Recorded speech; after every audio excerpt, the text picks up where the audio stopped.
G'day, and welcome to another episode of Perth Property Insider. I'm your host, Jared Mann, and today I'm going into the benefits and drawbacks of investing in strata properties, what you need to consider. And look, I haven't spent too much in the time of the past going through strata properties. I've more just said, hey, go and invest in the best quality of house that you can afford. But with the market changing and also understanding that different investors have different needs, I really wanted to spend the time to dive deeper into strata properties today. So let's go inside. Welcome to Perth Property Insider, where you will learn how to grow your wealth and improve your life using Perth property. Our show is brought to you by Investors Edge Real Estate, the highly rated and award-winning property management, sales and buyers agency servicing the whole of Perth.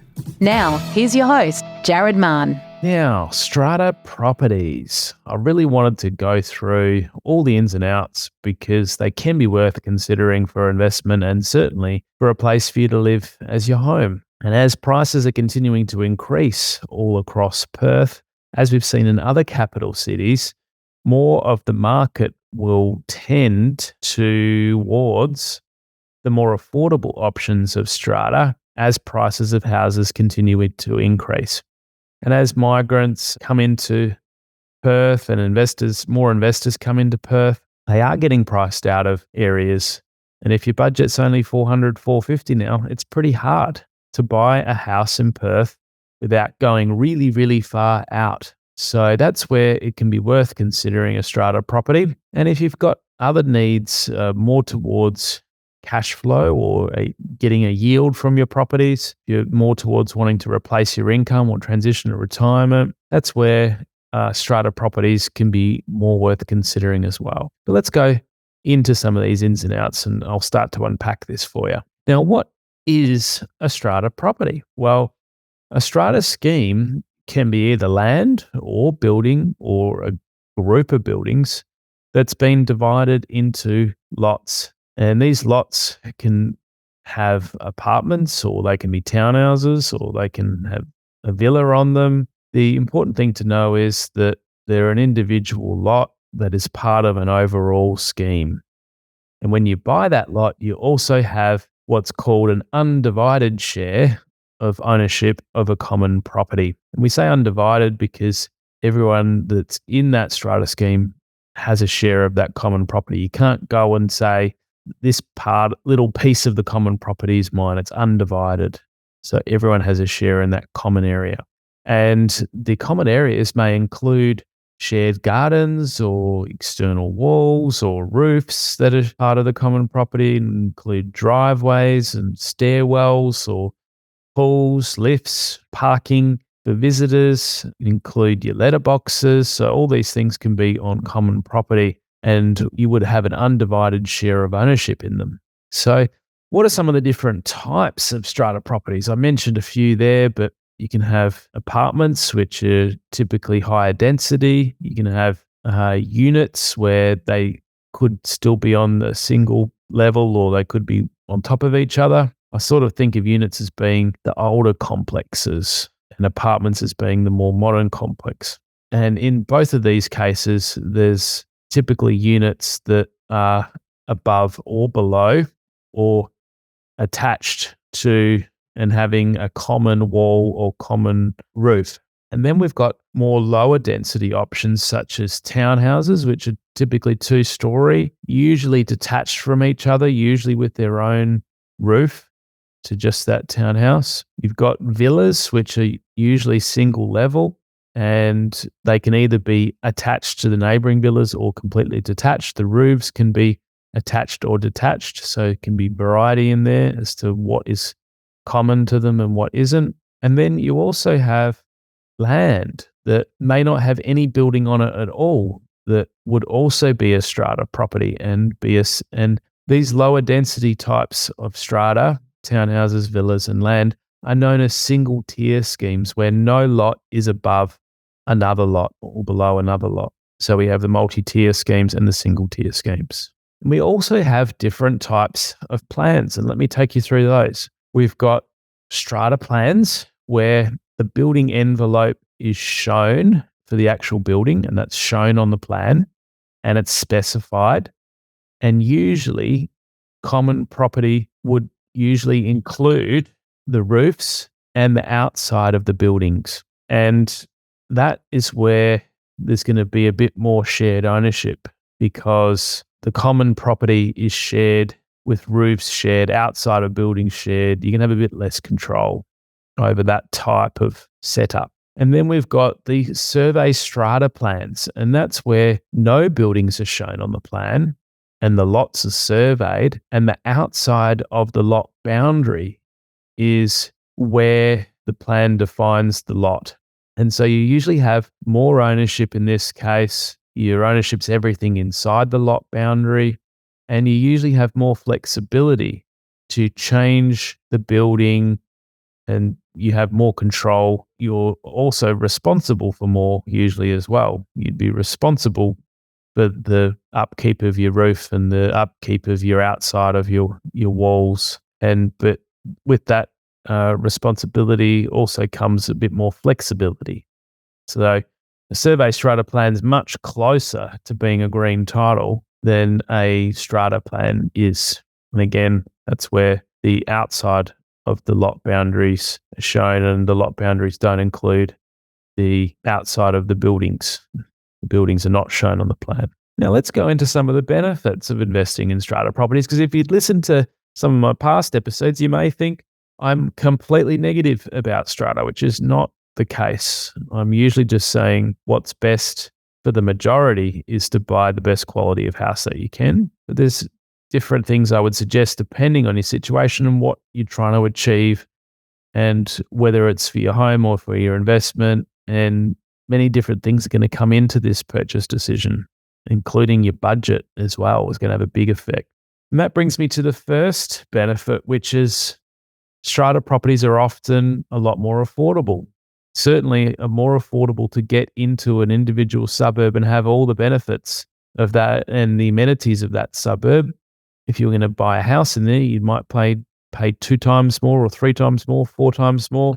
That may be out of reach, especially if you want to get into and have the lifestyle of that area, and you don't need all that extra land for a yard for kids, for example. If it's just yourself or just your partner, you may not want all those other things, and some of the extra amenities might be more appealing to you that come with a strata property in the shared or common space.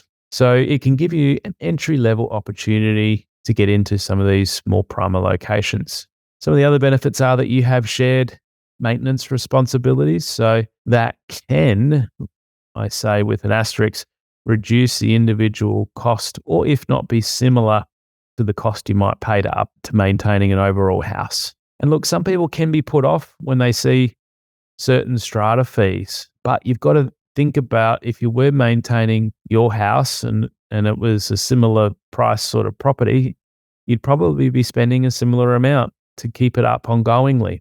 And I often get concerned as an agent, and I'd be concerned as a buyer, if there was little or no strata fees, if no maintenance is getting done when it needs to be done, or if there isn't a professional manager when there needs to be a professional manager, then I would be getting more concerned over there people just focus on having a low fee, but you don't get something for nothing. You can't maintain your property for nothing. You can't have professional management if it's needed for nothing. One of the other major benefits, especially if you're living there, and it's a benefit to your tenants too, and it does enable you to charge a higher price rent as opposed to if these things didn't exist, is access to shared amenities such as pools and gyms and saunas and, tranquil gardens and rooftop decks, and some of them have cinemas and all kinds of things in them that you may never be able to have in a house, and it certainly won't be as accessible as in the same building as you, even if these things were nearby to your house. By the time you add up the cost of, you don't need a gym membership anymore, you don't need a membership to the local pool. If you're actually going to use these things and you value them, then they can be well worthwhile having as part of your complex. The other benefits here for investing in strata is a potential for a higher rental yield and greater cash flow.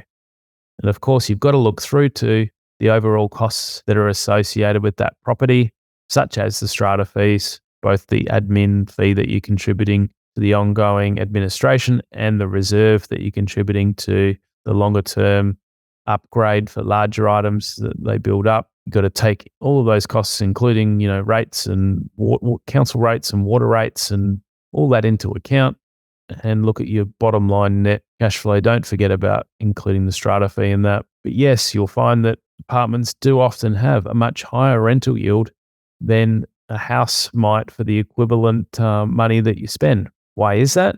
Because you're probably not going to get as great a growth. And as I've spoken about in past episodes, an overall return for a property might come out to 10%. So if you're getting a 6 or a 7%, net rental yield, it's very likely that you're probably going to get a 3 to 4% average annual growth rate, capital growth rate percentage over time.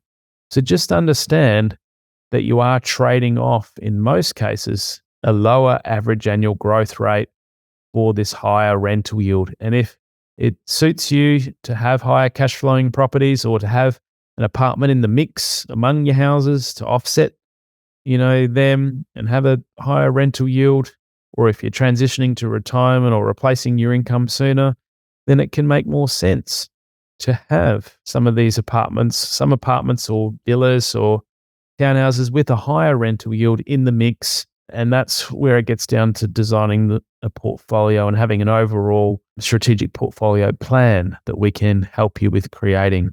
Now, everything's not rosy when it comes to strata properties. What are some of the drawbacks of investing in strata properties? Well, strata levies and ongoing fees can be very high and eat into cash flow, especially when buildings get older.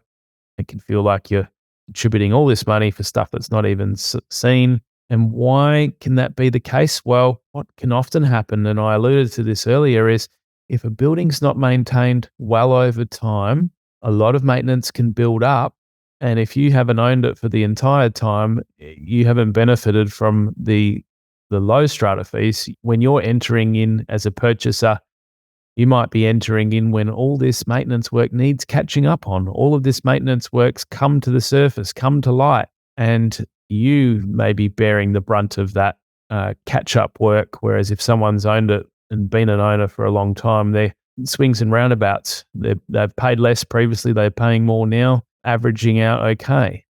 But if you'll come in and you're having to pay for a lot of these upgrades when it's been neglected or mismanaged, that's where it can be a problem. What's some of the other drawbacks? Well, you do have a lack of control over common property decisions. If you want to make any changes to the common property, you're not in direct control of it. You can always propose a change. You'd have to put it to the council of owners to vote on, and then the strata manager would implement that decision. But you're not able to just go out and plant whatever plants in the garden that you wish, or you can't go making changes and add a gazebo to the common property just because you wanted to. I'm sure everyone would love you to do that. You actually proposed it and you wanted to pay for it yourself. But again, you need to get approval for all these things. There's the potential for disputes among owners or with the strata committee. And this is just the nature of being human, isn't it? When you've got more parties involved and you don't have direct control, one party might want that gazebo when the rest of the group doesn't. That's going to cause a dispute potentially or an issue. And that's where good strata manager is going to keep the group running well and keep everyone feeling like they're heard, and hopefully manage situations so they don't become big disputes. It can be difficult as well if you have a bad neighbor, you're not getting along with them. In strata, you're often very close to each other, much closer than you are with a house. You could be on top of each other or having a shared roof with shared walls, more potential for disputes ongoingly. Other things that are a drawback, well, restrictions can also apply on property modifications and renovations. Some of the bylaws go into needing approval for what is done internally, but very, very typically you can do what you want internal without making major changes. You can usually do what you want cosmetically. So those are really the main drawbacks to consider when it comes to strata. Now, what are some of the other factors to consider before investing in strata properties? What would I be doing? Well, I'd be researching and understanding what strata bylaws and regulations are in place. I'd be getting any changes of bylaws, any proposed changes of bylaws. I'll be looking at all of that.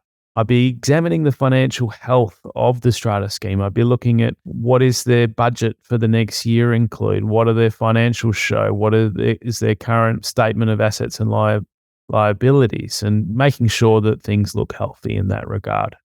If they've got any major works, do they already have the money for that? And I'd evaluate, is there any special levies that are proposed, and is that going to be put on me as the purchaser very soon after I, get in there? I'd be looking at and assessing the maintenance around the property and what sort of, standard is the common areas being upkept to. That's really important because if these drop in standard, it's going to affect the value of the whole group too, make it harder to rent, harder to sell them when it comes time to it. I'd also be looking at evaluating the quality and the reputation of that appointed strata manager, seeing what their Google reviews are like online, seeing what their online reputation is like, because your experience with them being the manager is going to be greatly affect your overall experience as a resident or as an owner in the group, how well they're managing things. And some of the other most important factors when it comes to renting your property out or reselling it later is you want to buy a type of strata property that is in demand and is typical for the area. So for instance, I wouldn't personally want to own an apartment in an outer area suburb when apartments are not the typical type of dwelling for the area. I'd rather own an apartment in a highly appealing location that is right near a cafe strip in a suburb where that type of property is much more sought after.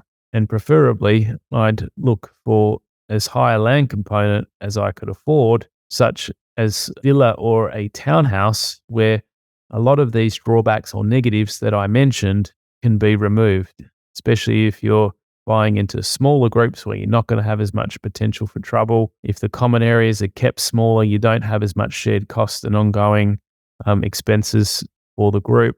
And you're also, if you're in a smaller group, don't have the potential for as many properties to be up for rent or up for sale at the one time. So again, having a land component, more land component, the better.